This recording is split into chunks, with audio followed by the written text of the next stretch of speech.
She'd driven 2 hours from Denver to put a welder in his place. He didn't look up when her car stopped on the gravel. He kept working, drawing a bead of weld along the length of black pipe, steady and unhurried, the arc flaring blue against the grey morning. She got out. Her heels found no purchase on the loose stone. Her engineers had signed off on the meridian, 3 of them, with stamps and degrees and 40 years between them. And some man who patched fences and welded gates for a living had mailed her firm a single handwritten page, telling them they were wrong. She had come to tell him exactly how wrong he was about that. He set the torch down. He lifted his mask. His face was not what she expected. Older, calmer, unsurprised. The face of a man who hadn't been startled by anything in a long time. He looked at her for a moment. Then he reached for a folder on the workbench, opened it to a single photograph, and turned it toward her. She looked at it. She kept looking at it. She did not say the things she had driven 2 hours to say. 3 years before, he came to Hartford on a Tuesday in early spring. Everything that mattered was loaded into the bed of an old Chevy. Nora was asleep in the passenger seat, her cheek against the window, one shoe untied. Ezra didn't wake her when they crossed into the high country. He didn't look back at the city either. There was nothing behind him he needed to see again. The shop had been a failing welding outfit. He paid cash. He fixed the roof first, then the wiring, then the big rolling door that had jumped its track years before. He didn't hire anyone. The work took most of a season, and he was grateful for it. Grateful for the cold, for the ache in his shoulders at the end of each day. Grateful for the fact that Hartford was a town where people nodded instead of asking questions. He was good with metal. People learned that fast. He could read a cracked well the way other men read the weather. He fixed trailer hitches and snowplow blades and the railings on the church steps. He never said where he'd learned any of it. When someone asked, he'd answer about the weld in front of him and nothing else. Nora was 9. She had her mother's stillness and her own strange mind. She drew bridges in the margins of her schoolwork. She asked why things stood up and why some things fell down. Ezra answered her honestly every time, which was more than he'd managed with most questions in his life. Walter Brandt bought the place next door 11 months before Ezra arrived. He was 70, recently retired, and he'd wanted to be somewhere the sky wasn't cut up by buildings. He had built something once, something that mattered, and now he wanted his mornings back. He hadn't expected a neighbour. Their first meeting came because Walter's gate had sagged so badly it dragged a furrow in the dirt. Ezra walked over, looked at it, and rehung it in 20 minutes without being asked. "Thank you," Walter said. That was the whole of it. The next Friday, Walter showed up at the fence line with 2 mugs of coffee. Ezra took one without comment. They stood there 20 minutes watching the light come down off the ridge. Walter left when the coffee was gone.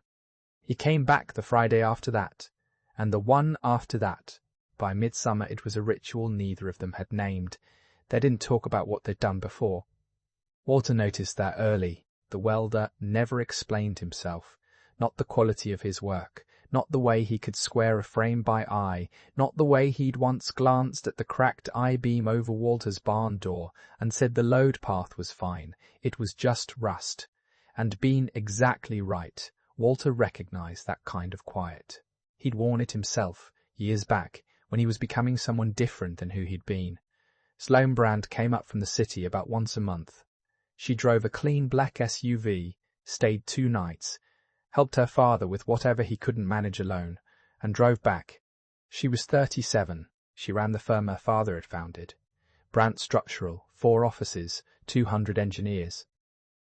A name that meant something on every public bid in the state. She had seen the man next door before anyone told her his name. Standing at her father's kitchen window while the coffee brewed, she'd watched someone reset a fence post in the field across the way. Methodical, unhurried, not the pace of a man being paid by the hour. Her father mentioned him now and then. The welder, that was the word he used, and she heard it the way she heard most things about Hartford, as background, as the slow texture of a place she visited, but did not live in. When the north fence between the two properties came down in a spring storm, Walter said, "Have the welder do it. He's the only one in 40 miles who'll do it right." She said fine. She'd be there that weekend anyway.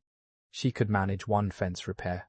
He was at the down section when she walked out, in heels that were wrong for the field, holding her phone like a thing she might need at any second. "You're the welder," she said. "I'm Ezra." He didn't stop working. She looked at the fence. "My father wants the whole north line redone, not just patched. He's particular. I know what he wants. I already walked it." Ezra nodded at the staked line running off toward the dry creek. "The posts on the bank are going. Soil's moving under them. Patch it, and you'll be back out here in a year." She glanced at the stakes, then at him. Something in her voice called into the register she used in boardrooms. "I'll have one of my people send you the spec. We do this professionally. There's a load rating, a frost depth requirement. 3 feet here," he said. "Frost line's at 34 inches on this slope. I'm setting them at 40. He pressed his thumb into the soft ground at a post base. "Most people only see what's standing. They miss what's moving underneath." She wasn't sure if he was talking about the fence.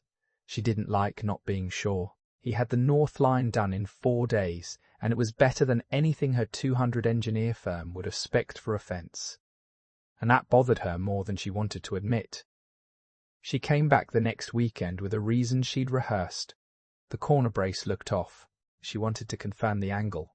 It was not a strong reason. She didn't look at it too closely. He was in the shop when she came up the drive. Nora was at the workbench beside him, a notebook open, drawing. "That's the new bridge," Nora said. Before her father could speak, she turned the notebook so Sloane could see it, a careful pencil drawing of a long, pale span over water. "The Meridian. It opens this summer. Dad said maybe we can go walk across it the first day." Sloane went still. "You drew that very well. I want to be the person who makes them not fall down," Nora said simply, and went back to her drawing. Ezra didn't look up from the vise. But something moved across his face, there and gone, and Sloane, who read faces for a living, filed it without knowing what she'd filed. Walter called her into his study that night, which he only did when something was on his mind. "You've been over to Ezra's twice," he said. "There was a fence." He looked at her the way he used to look at a flawed analysis, patiently, waiting for the weak point to show itself. "I've watched that man for almost a year. You know what I've never once heard him do? Explain himself. He rehung my gate, fixed my barn beam, told me which culvert was going to wash out before it washed out. And not once did he say back when I used to or in my old line of work. Maybe there's nothing to explain." Walter smiled, not unkindly. "I left a good firm at 34 to start Brandt out of a rented unit with $11,000 and no guarantee of anything. Your mother stood in that parking lot and didn't ask a single question. She just said, 'What do you need me to carry?'" He settled back. "I know what a man looks like when he's chosen something on purpose. That man's chosen this, every day. I just don't know what he chose it instead of." Sloane didn't argue. She went back to her room and looked at her phone for a long time and didn't call anyone. The coffee happened the following Saturday at the one cafe in Harford, because she texted him a single word, "Coffee," and he replied 15 minutes later, "Saturday morning, I'll be the one with the dirty boots." No question mark. The closest he'd come to a joke. They talked for over an hour, about Nora's fixation with how things stood up, about the silence of Harford in winter when the summer people left, about her father's 3 failed attempts at a vegetable garden. She laughed twice. Both times it surprised her. Then he asked, without warning, "What keeps you up at night about the firm?" She had a practiced answer for that. Calibrated, true about nothing, she didn't give it. "We're being bought," she said. "A bigger firm, the deal's almost closed, and the whole thing hangs on one project certifying on schedule." She turned her cup. "It's the biggest thing my father's name has ever been on, and if I let it go through, in 3 years I'm a figurehead in someone else's building. He didn't nod along. He didn't reframe it. He just let the sentence sit there, then refilled her cup. That was all. And somehow it was enough to make her keep talking about what her father had built, what it had cost him, and why she could not let it become a line on someone else's ledger. He listened, the way a man listens when he already understands the terrain. Royce Keller heard about the second visit on a Tuesday. Small towns talk.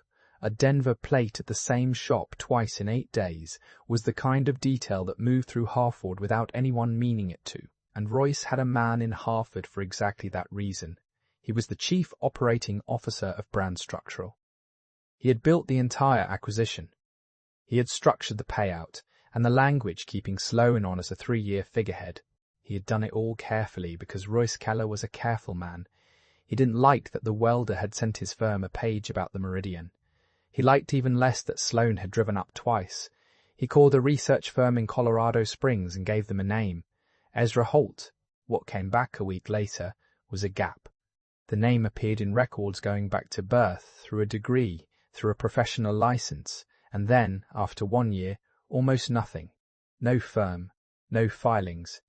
License surrendered, not lapsed surrendered, which was a thing a man did on purpose. A shop deed in Harford, a truck, a library card. Royce read it twice. When a man that age had that kind of hole in his history, it meant one of two things. He'd been disgraced and run, or he'd walked away from something and made very sure no one could follow. The first kind was harmless. Royce decided he was the first kind. The inspection report on the Meridian landed on Sloane's desk on a Thursday. Final pre-opening walk. Everything green but one line. A hairline crack found at a connection on the east hangar assembly.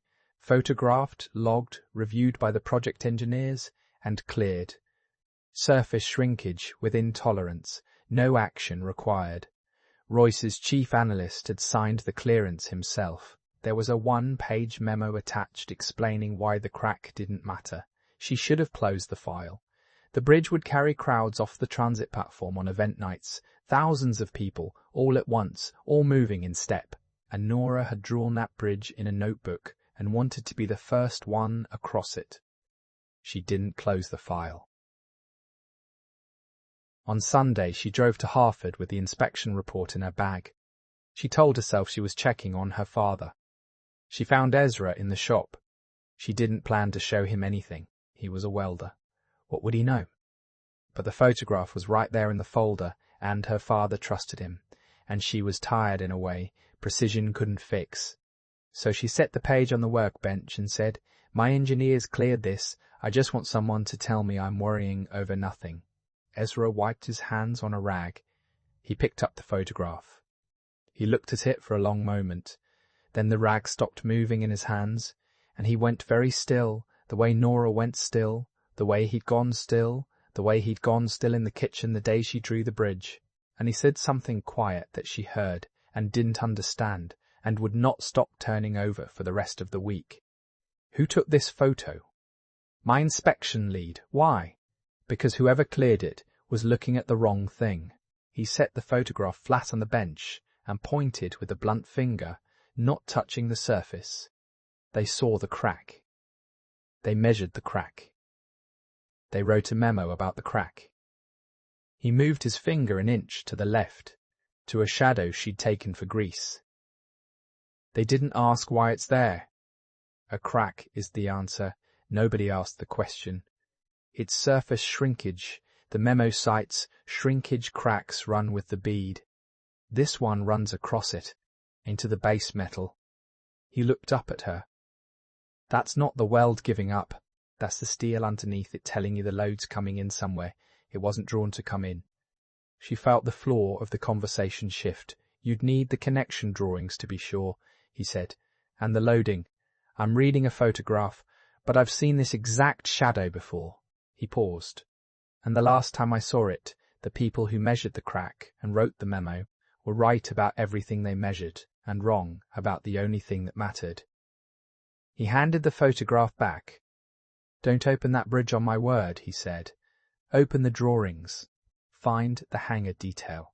Look at where the load actually lands on event nights. Full crowd, everybody walking in step.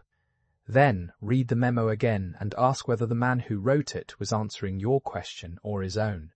She drove back to Denver that night with the radio off. Royce Keller's second report arrived on a Monday. It had the same hole in it as the first, but the firm in Colorado Springs had added a single line at the bottom.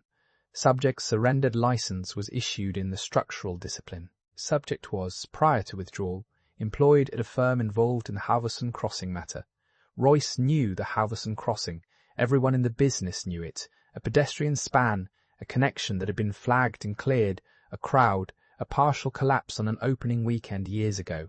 No one had died. The failure had been partial. The deck had sagged and held, but the firm had not survived it. The inquiry had been long and quiet, and had ended careers without ever quite naming who'd been right. Royce sat with that for a while. Then he had his analyst draft a memo to the full board. The meridian crack was settled science, surface shrinkage, within tolerance, cleared by 3 licensed engineers. Any delay to the opening would trigger a penalty clause and jeopardize the acquisition. The memo was persuasive. It cited the same fatigue provision the clearance had. It was the kind of document that made a person doubt what their own eyes had told them. He circulated it the day before Sloan was scheduled to review the Meridian file with outside counsel. She read Royce's memo, then she read the clearance memo again. Then she pulled the hangar detail and the event night loading, the way Ezra had told her to. And she sat with all of it spread across her desk at 9 at night. She could not tell who was right. The language was dense and specific and built to be trusted. She wasn't sure she understood all of it. She wasn't sure Royce's analyst didn't. She drove to Hartford on Friday with no stated reason. She stopped at the little weekend market on the main street, winding down, vendors folding their tables. She was looking at a crate of early apples when someone appeared at her elbow. Small, calm, 9 years old. "Those are mealy," Nora said. "The ones in the back are better." She pointed. "Dad showed me how to tell. You press by the stem, not the side. They move to the better crate together." Sloan bought a bag she didn't need. "He shows you a lot of things," Sloan said. Nora considered this with great seriousness. "He knows a lot of things," she said, as if the distinction were important. "But he only tells me the true ones. He says a true thing is worth waiting for." She looked across the market. "He's over there. He doesn't like to come over until you wave." He was standing between 2 tables, a canvas bag on his shoulder, not closing the distance, watching his daughter stand easy beside a woman he'd known 6 weeks. He stayed where he was until Nora waved him in. That night, alone at his kitchen table after Nora was asleep, Ezra made a phone call. The number had a Denver area code. It rang 4 times. "I wondered if you'd ever call," the man said. "I need to ask you about a connection detail," Ezra said, and he described it, the hangar, the crack across the bead, the event loading, the memo that called it shrinkage. The man was quiet for a while. "You're describing Halverson," he said finally. "Almost exactly." "I know. Are you going to tell her who you are?" "Not tonight." "Are you going to tell her who you are?" "Not tonight." Ezra looked at the dark window. "Tell me about the provision they're citing." The man took 20 minutes to work through it. Then he said the thing Ezra had already known and needed said out loud anyway. The fatigue provision the memo leaned on had been revised. The version they were citing had been superseded after Halverson. The inquiry had changed the code precisely so this clearance could never be written again. "They're citing the old number," the man said. "You'd have to know what year it changed to catch it. Most people wouldn't think to look." "I know what year it changed," Ezra said. "I was in the room when they changed it. On Saturday before 7 he drove the 2 hours to Denver for the first time in 3 years. He parked 2 blocks from the brand structural building. He walked in through the main doors, and he left a manila envelope with the front desk. Inside was a 2-page analysis, written by hand the night before. The connection detail broken down, the crack's direction and what the direction meant. The event night load path traced. The clearance memo answered line by line, and the fatigue provision, the old number it cited, the revised number that replaced it, and the year of the revision with the code section written out in full. No signature, No name. Only a line across the top. The provision they're citing was superseded the year after Halverson Crossing. Ask who chose the old number and why. He drove back to Hartford. He did not call. He did not wait. Sloane was not the first to see the envelope. Vera Dunn was. She was Brandt's general counsel. She came in early, and she'd been at the firm for 19 years, long enough to have been there for Halverson, on the legal side, watching from the inside as a good engineer's warning got filed and softened, and finally buried under a memo not unlike the one Royce had just circulated. She read the handwritten pages standing at the front desk. She read the line at the top. She did not need to ask who chose the old number. She'd watched it happen once before, but it was the handwriting that stopped her. Small, square, certain, the hand of someone who'd lettered 1,000 drawings. She'd seen that hand before, on documents from a firm that no longer existed. She carried the envelope to Sloane's office herself. She set it on the desk and said only, "Read this before you form a position. Then come find me. I have something from 19 years ago you need to see." Sloane read it twice. Then she pulled the code.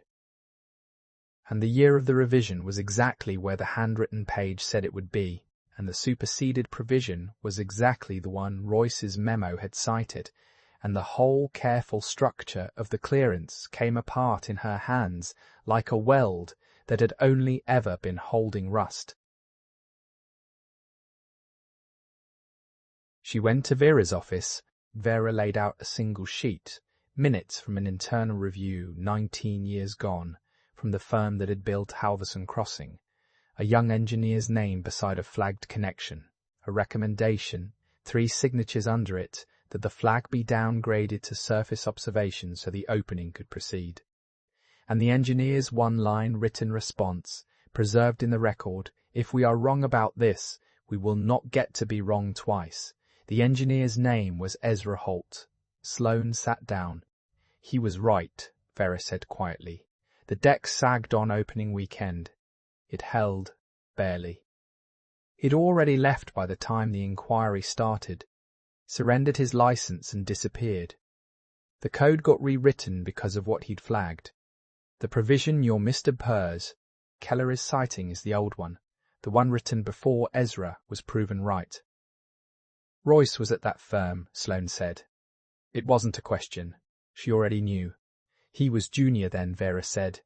One of the 3 signatures wasn't his, but he learned how it was done from the people whose were. She did not drive to Royce's office. She called the chair of the board and asked for an emergency session and a hold on the Meridian opening, and she got both because she was still, for now, the person whose name was on the door. She confronted Royce in the conference room with the board watching. "The provision your clearance cites was superseded," she said, and slid the code section across the table. "The year after a bridge you worked on nearly came down. You knew the bridge.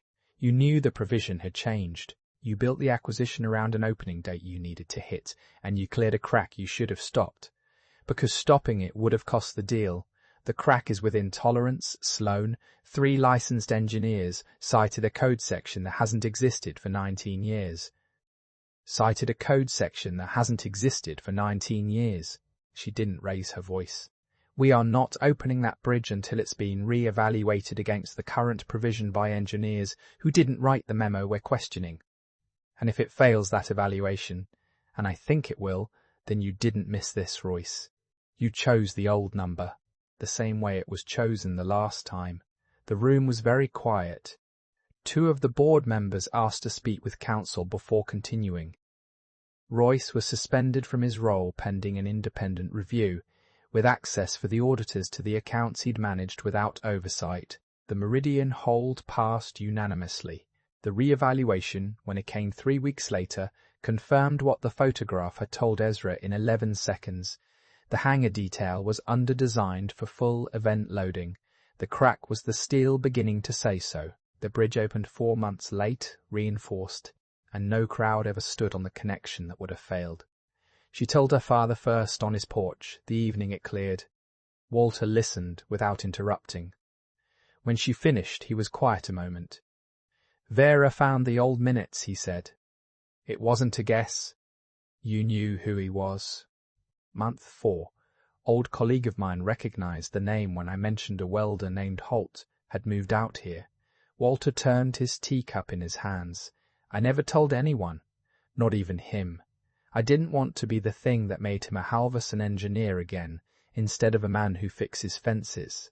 Why didn't you tell me when I started going over there? Walter was quiet long enough that it wasn't hesitation, it was a considered answer.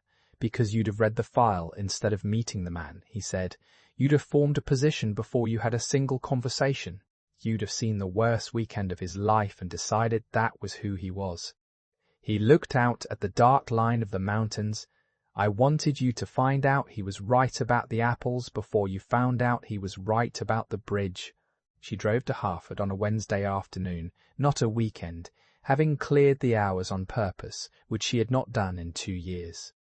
She found Ezra at the eastern corner of the shop lot, setting bare root fruit trees into the ground in a careful grid, 3 of them spaced by a man making plans that ran past the next season. She crossed over. She'd been wondering since the board meeting, and she asked him because she didn't know how else to hold it. You understood it before I did. You could have walked into Denver and exposed all of it yourself. You'd have been the man who was right twice. Why the envelope? Why no name? Ezra pressed a root ball into the soil and tamped the earth with his palm. I was the man who was right once before, he said. It cost a marriage I didn't fight hard enough for, and a wife I kept telling after this project, after this one until there were no afters left. He didn't say it bitterly. He said it the way a man states a fact about weather. Being right didn't save anybody that time. I just made sure everyone knew I'd been right. I wore it like a medal at her funeral. He sat back on his heels. Nora doesn't need a father who's important. She needs one who's present. I already tried important. It's a cold thing to come home to.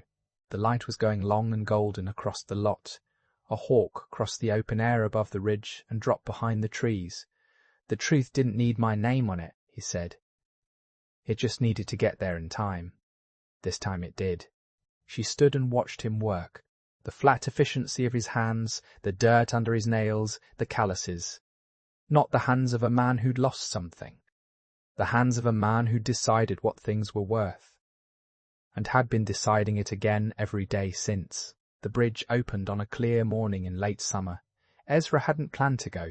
Then Nora laid her notebook on the kitchen table, opened to the careful pencil drawing of the long pale span, and looked at him, and didn't say anything at all, which was how he knew. They drove out. Sloane was already there at the foot of the span, in flat shoes for once. She had not asked them to come, and had hoped they would, and had not let herself say so. Nora walked out onto the bridge ahead of them, one hand trailing the rail, looking up at the hangers and the cables, and the way it all carried the load down to the ground where it belonged. At the centre she stopped and pressed her palm flat against the steel, the way you press an apple by the stem, testing for the true thing under the surface.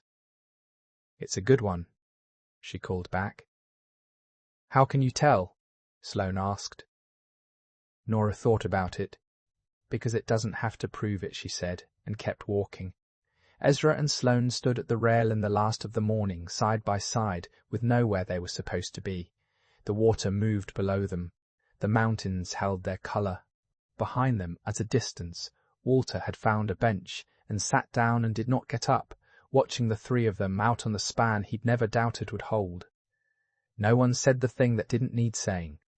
There was nothing to announce, no declaration to make, no moment that required a name.